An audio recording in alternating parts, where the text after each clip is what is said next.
Welcome. This channel stands for storytelling, whether it is comics, manga, or manhwa. So join hands with the Notorious to pleasure your ears with good stories. Let's get to the business. The funeral home was silent as Harper Collins stood before the memorials of her deceased parents. The air hung heavy with grief as she mourned their loss, tears flowing freely. In her heart, she clung to the only family she had left, her grandfather, James Collins. For as long as she could remember, he had been her anchor, shielding her after her parents' tragic passing. From that moment on, Harper had vowed to do whatever it took to make her grandfather happy. But even the strongest anchors weaken over time. Recently, Harper had discovered a heartbreaking truth. Her grandfather was in the late stages of pancreatic cancer. His remaining days were few, and with what little time he had left, he had made a request that shook her world. He wanted to see her married before he passed away. Harper's heart churned at the thought. Marriage? She was too young and it felt rushed. Yet her grandfather's concern for her future left her no choice but to consider it. At Boston University, Tyler Anderson approached Harper, her carefree and charming friend who always lightened her mood. An idea struck her mind as she suddenly dragged him aside into an empty classroom. Once they were alone, she hesitated for a moment before blurting out, Tyler, would you marry me? Tyler froze, stunned for a moment, then broke into a grin. Of course! It's sudden. But how could I refuse when you're the one proposing? He said, then added with a laugh. But let's marry when we're 30, okay? Harper opened her mouth to explain, but his phone rang, interrupting her. One of his friends invited him to meet some girls at a nearby party. Tyler's grin widened. Sounds fun! Let's continue this tomorrow, Harper. I've gotta go now. Harper forced a smile. Okay, I was just kidding anyway. Tyler chuckled, pinching her cheeks. I knew it, but still my heart was pounding, you know. With that, he waved and walked off, leaving the campus. Harper watched his retreating figure, her chest tightening. Frustrated, she muttered to herself. What have I done? What was I expecting from someone who's never serious? Her thoughts spiraled. Can he take me seriously just for once? Was my face not serious enough? Lost in her thoughts, she bumped into someone. Startled, she looked up, apologizing hastily. The man with an icy demeanor interrupted her. Next time, pay attention to where you're walking. Don't daydream. Irritated by his tone, Harper snapped. If you saw me daydreaming, you could have avoided me. Instead, you walked right into me. You did it on purpose, didn't you? Before he could respond, a car sped dangerously close to her. In a swift motion, the man grabbed her arm and pulled her to safety. The momentum brought her crashing into his chest, their faces so close that their lips accidentally brushed. Time seemed to freeze for a moment. Realizing what had just happened, the man quickly released her. Harper stumbled, her face turning crimson. Don't get the wrong idea. He said coldly, brushing off his sleeve. The car was speeding. I only pulled you to keep you safe. Yeah, thanks. She stammered, straightening herself and avoiding his gaze. Let's just pretend none of this happened. We're both having a bad day. Without waiting for his reply, she turned to leave. But before she could escape, his amused voice cut through the air. You're not even going to thank me for saving your life? His lips curled into a teasing smirk. Then, with a glint of mischief in his eyes, he added, Or are you planning to leave without compensating me for that kiss just now? Harper, still reeling from the close call, retorted, What kiss? Our lips barely touched. Don't act like it's such a big deal. Her voice dripped with sarcasm as she added, What's the matter? Don't tell me you've never been kissed before. The man smirked. What makes you think that? If anything, you're the one who looks like you've never kissed anyone before. Irritated, Harper shot back. What's so special about you? I don't even remember kissing you. His smirk deepened. Really? People don't usually forget their first kiss so easily. Her anger flared at his teasing tone. First kiss? You're delusional. For your information, you're the 108th person I've kissed, so forgive me if it wasn't memorable. With that, she spun on her heel, her voice sharp as she added, And don't talk to me if you see me again, you perverted guy. He stood there watching her storm off, amusement dancing in his eyes. The 108th, huh? Interesting. He muttered, a faint grin lingering as he watched her disappearing figure. Back at campus, Harper sat in class, distracted. Her friends laughed and chatted around her, discussing upcoming parties and outings, but she could hardly focus. Tyler, ever the life of the group, bantered with the others, his carefree smile brightening the mood. Suddenly, the professor walked in, silencing the chatter. Good morning, everyone. He began, his tone serious. Today we have a special guest lecturer who will be joining us for the next semester. The man introduced himself with a calm, steady voice. Good morning. My name is Blake Mitchell. Harper froze, her eyes widening in disbelief. She clutched her notebook tightly, her face a mixture of shock and mortification. Her mind screamed. The annoying person from yesterday. Her cheeks burned as she ducked lower in her seat. Her panic escalated as his eyes scanned the classroom. She ducked behind her notebook, whispering to herself. Did I see it wrong? Please let me be wrong. Suddenly, his voice rang out, sharp and clear, cutting through the chatter. You, the one clutching the book. What's your name? Startled, Harper froze. I'm Harper Collins, sir. She stammered, trying to steady her voice. A playful smirk tugged at his lips. Miss Collins? He began smoothly. I never knew that biting a book could help you absorb its content. The class erupted into laughter, and Harper's face turned crimson. Before she could recover, his smirk deepened. Well then, He said, flipping the page casually. why don't you explain page 108? Her heart skipped a beat at the deliberate pause before his next words. Oh, my mistake. He added, his tone laced with mischief. I meant page 10.8. His eyes sparkled with amusement as he continued. Go ahead, Miss Collins. Please enlighten us. As class ended, Sarah Evans casually greeted Blake. Why didn't you tell me you'd be teaching here? She asked, her tone light and playful. Let's have coffee. She added. Blake's expression remained polite but distant as he replied. I have something to take care of after this. Also, it's not appropriate for a professor and student to have coffee together. Oh, you know him. One of the classmates asked Sarah, surprised. Sarah replied nonchalantly. Yeah, our families know each other. Later, Tyler suggested lunch, craving Chinese food, but Harper declined. I'm just going to head straight home. I'm tired. She said with a weak smile. Walking through the hallway, she noticed Blake ahead of her. Gathering her courage, she called out, Mr. Mitchell, can we talk for a moment? He stopped and turned, his sharp gaze locking onto hers. I'm sorry for how our first meeting went, She began hesitantly. but can we not bring our issue into class?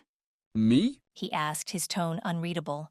Don't you remember me? His smirk returned, a hint of amusement in his eyes. I never bring personal issues into my class. I act like a professor who advises his students. His voice dipped slightly, carrying a hint of sarcasm. Don't be arrogant. Her mouth opened in shock, but no words came out as he turned and walked away. She stood there, frustration bubbling beneath the surface. Later that evening, back in her apartment, Harper's phone buzzed. It was her grandfather calling. She answered quickly. Harper, how are you? He asked cheerfully. I'm good, Grandpa. How about you? Ha ha ha, I'm doing well. Listen, I'll be in the city this Saturday to meet an old friend's son. You should join us. Well, I don't have any plans, so sure. Great, I'll pick you up then. See you soon. The call ended, leaving her staring at her phone. The next day arrived with a crispness in the air, and Harper found herself accompanying her grandfather to a luxurious estate. Richard, Her grandfather called out with warmth as the host approached. the owner of such a large company shouldn't need to personally greet guests at the front gate. Her grandfather teased lightly. But I had to come out. I wanted to meet this young lady. Richard Mitchell replied, chuckling as Harper bowed politely. Her grandfather introduced her to Richard Mitchell and his wife Elizabeth. These are the children of my late friend William Mitchell. They were also close friends with your parents and the owners of Mitchell Industries. It's lovely to meet you, Harper. Richard said warmly. You've grown into such a beautiful young lady. Elizabeth added, motioning them toward the grand entrance. As they walked, Richard said, Your family has contributed so much to ours. Without you, Mitchell Industries wouldn't be where it is today. Don't say that. Her grandfather interjected, waving off the compliment. As they entered the home, Richard sighed, his voice tinged with guilt. Harper, I regret not reaching out after your parents' passing. I should have... Elizabeth gently cut him off, her tone soft and comforting. Let's not bring up something so heavy now, dear. Richard quickly shifted the mood with a warm smile. Harper, if you're willing, consider yourself part of our family. I'd be thrilled to finally have a daughter. Elizabeth shook her head with a playful smile. Richard, you're going to embarrass her. You've always wanted a daughter, and now you're jumping at the chance. Richard turned, gesturing with pride. Oh, there he is. Our second son, Marcus. Say hello. The young man bowed politely. Nice to meet you. I'm Marcus Mitchell. As they continued chatting, the sound of confident footsteps echoed down the hallway. Everyone turned just as the firstborn son entered the room. The air grew tense for a moment as Harper locked eyes with none other than Blake Mitchell, the man who had saved her from that speeding car just days ago. Her eyes widened in shock, both of them freezing, their eyes locking in disbelief at the sheer unexpectedness of the moment. Outside the house, Blake broke the silence first. Fate really has a sense of humor, doesn't it? He said, his voice laced with amusement. Harper took a deep breath, trying to suppress her irritation. Why don't we start over? Thank you for saving my life, she said, her tone polite but guarded. Blake's eyes glinted with mischief as he replied, Oh, you said you didn't remember, but now it seems like you do remember that we... Hey! Harper interrupted sharply, her face heating up. No need for details, and yes, I remember everything, sir. She added the last word with an awkward smile. He chuckled softly. Apart from class, just call me Blake. Harper straightened her posture and shook her head. How could I? You're older and clearly much more experienced. His smirk widened. Oh, experienced, you say? You mean first kiss experience, but I can't compare to you. You've had it 108 times. Her face burned red as she stammered, glaring at him. He chuckled, unbothered. Isn't that right, Miss Collins? Her frustration boiled over. You're impossible. Because of my grandfather and your parents, I'm trying to be civil, but you... She jabbed her finger toward him. Be careful outside. We don't know each other, understand? With a casual shrug, he replied. Exactly what I want. No need to pretend to be nice. Leaning slightly closer, he added. It doesn't suit me anyway. As he turned to leave, Harper stood frozen, her fists clenched as frustration simmered within her. This was only the beginning of their complicated relationship, and neither could have predicted where it would lead them. The university campus buzzed with activity as Harper Collins tried to maintain her composure. Every day felt like a delicate balancing act, especially in Professor Blake Mitchell's class. Her friend Olivia Martinez watched with growing curiosity as Harper's behavior shifted whenever Blake was near. During lunch at the campus cafe, Tyler Anderson, Harper's longtime friend, approached their table. Hey Harper, mind if I join? He asked, sliding into the seat next to her with familiar ease. Sure. Harper replied, trying to act normal despite seeing Blake enter the cafe from the corner of her eye. Tyler, oblivious to the tension, casually draped his arm around Harper's shoulders. Remember how we used to share food like this in freshman year? He said, taking a fry from her plate. Hey, don't use your fork in my food. Harper snapped more sharply than intended. Here, just take all of it. Olivia watched the interaction with raised eyebrows. You two have such an interesting dynamic. She commented, her eyes darting between them. Blake, who had been observing from his table, maintained his composure, but his grip on his coffee cup tightened imperceptibly. Beside him, Sarah Evans noticed his reaction. They're quite close, those two. She said casually. Tyler's had a crush on her since freshman year. Blake's expression remained neutral.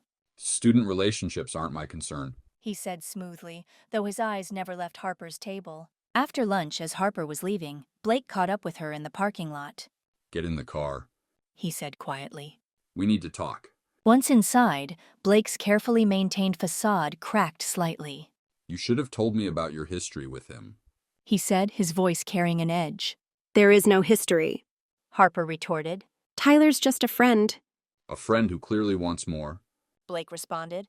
This arrangement won't work if people doubt our relationship's authenticity. Harper felt frustration building. What do you expect me to do, push away all my friends? No, Blake said, his voice softening slightly.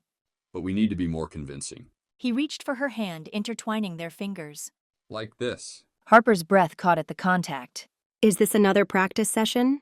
She asked, trying to keep her voice steady. Consider it a lesson in authenticity. Blake replied, his thumb tracing circles on her palm. My mother expects us to live at the Mitchell estate after the wedding. We need to perfect this. The Mitchell estate transformed into a hive of activity. Elizabeth Mitchell, Blake's mother, orchestrated every detail with precision, while Harper found herself swept into a whirlwind of preparations. During a dress fitting, Elizabeth watched Harper critically. The dress needs to be perfect. She insisted. The Mitchells have a reputation to maintain. Harper stood still as the seamstress pinned the elaborate white gown. Through the mirror, she caught sight of Blake entering the room, stopping short at the sight of her in the wedding dress. You're not supposed to see the bride before the wedding, Elizabeth scolded. But Blake's eyes remained fixed on Harper. You look. He started, then cleared his throat. The dress suits you. Later that evening, Harper found herself in the estate's garden, overwhelmed by the reality of what was coming. Her grandfather, James Collins, found her there. Sweet pea, He said softly, using his old nickname for her. talk to me. I'm fine, Grandpa. Harper insisted, but her voice wavered. You know, James said, settling beside her on the garden bench. your grandmother and I had an arranged marriage too.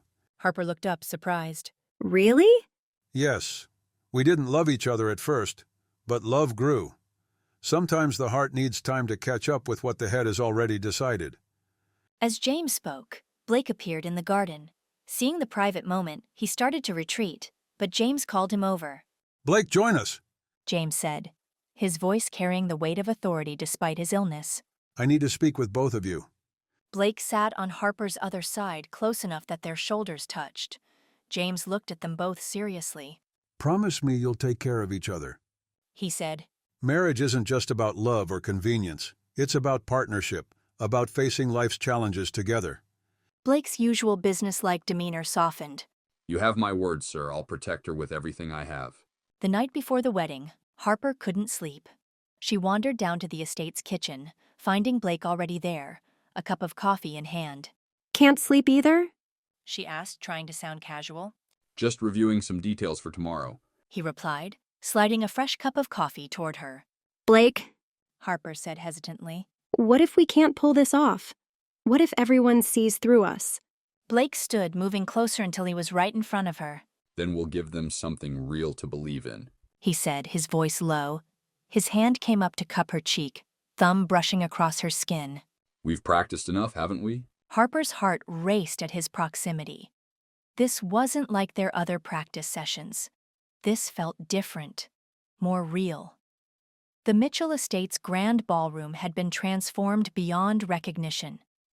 Crystal chandeliers cast a warm glow over masses of white roses and lilies. Guests filled the rows of white chairs, their excited whispers creating a gentle hum of anticipation. Blake stood at the altar, his usual composed demeanor showing rare signs of nervousness. His best friend and business partner, Marcus Reynolds, noticed his tension. Relax. Marcus whispered. You look like you're about to close a hostile takeover, not get married. Blake adjusted his tie for the 100th time. This is more complicated than any business deal. The wedding march began, and all eyes turned to the entrance. Harper appeared, radiant in her custom gown, her grandfather beside her. Blake's carefully maintained control slipped as he watched her approach. This wasn't part of their agreement, the way his heart raced at the sight of her, the way his hands itched to reach for her. James Collins walked slowly, supporting himself with a cane in one hand while holding Harper with the other. When they reached the altar, he placed Harper's hand in Blake's, his eyes full of emotion. Take care of my girl. James whispered, his voice carrying years of love and protection. With my life. Blake responded, and for once it wasn't part of their act. The ceremony proceeded perfectly, their practiced responses flowing naturally. Then came the moment they'd rehearsed countless times, the kiss. You may now kiss the bride. The minister announced. Blake turned to Harper, seeing the mixture of nervousness and trust in her eyes. He leaned in close, whispering, Trust me, just like we practiced. but when their lips met, it was nothing like their practice sessions. This kiss held real emotion, real passion, real promise. Harper's hands clutched at his lapels as his arms wrapped around her waist, pulling her closer. The question that remained unspoken between them was whether they were ready to admit that their pretense had become reality, and their business arrangement had transformed into something far more precious than either had bargained for. We'll continue the further parts of the story, so hit subscribe and stay tuned.